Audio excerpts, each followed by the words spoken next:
ஐயனார் துணை சீரியலில் டுடே எபிசோடில் நம்ம வானதி ரொம்பவே கோவமாக வீட்டுக்கு வராங்க. அங்கே நிலா தான் இருக்காங்க. இப்போ உங்களுக்கு சந்தோஷமா அப்படின்னு சொல்லிட்டு கேட்கவும் நிலா பயங்கரமாக ஷாக் ஆகுறாங்க. என்ன வானதி, என்ன ஆச்சு? வந்ததும் வராதமா என்கிட்ட இப்படியெல்லாம் பேசிக்கிட்டு இருக்கீங்க, என்ன ஆச்சு அப்படின்னு சொல்லிட்டு கேட்கவும், ஆஹா, ஒன்றுமே தெரியாத மாதிரி நடிச்சுக்கிட்டு இருக்காதீங்க.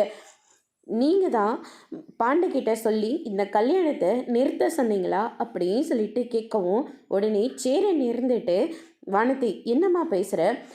அவங்க என்ன பண்ணாங்க? நிலா பாவம் அது பாட்டுக்கு இருக்குது, அதே போய் இப்படியெல்லாம் பேசிக்கிட்டு இருக்க. அண்ணன், உங்களுக்கு ஒன்றுமே தெரியாதுன்னு. ஏன்னா இந்த ரூமில் அவங்க தானே இருக்காங்க.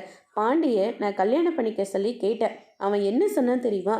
இருக்கிறதே 2 ரூமு, அதில் ஒரு நல்ல பெருசாக இருக்கிற ரூமு இவங்களுக்கு கொடுத்துட்டேன். இன்னும் இருக்கிறது ஒரே ரூம் தான், அது அண்ணனுக்கு கல்யாணம் ஆனால் அண்ணனுக்கு அந்த ரூம் வேணும், நாம் எங்கே தங்குறது?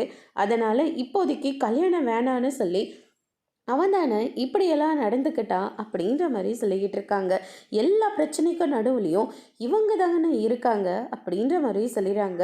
அதுக்கடுத்து தான் நிலா இருந்துட்டு, உங்களுக்கு நான் தான் பிரச்சனையாக இருந்தால் நான் கண்டிப்பாக இந்த வீட்டில் இருக்க மாட்டேன் வானதி அப்படின்ற மாதிரி சொல்லிடுறாங்க. ரொம்ப சந்தோஷம், நீங்கள் இந்த வீட்டை விட்டு வெளியே போனால் மட்டும்தான் எனக்கும் பாண்டிக்கும் கல்யாணமே நடக்கும் அப்படின்ற மாதிரி சொல்கிறாங்க. அதோடு இன்னைக்கான பிரம முடிச்சிருக்காங்க.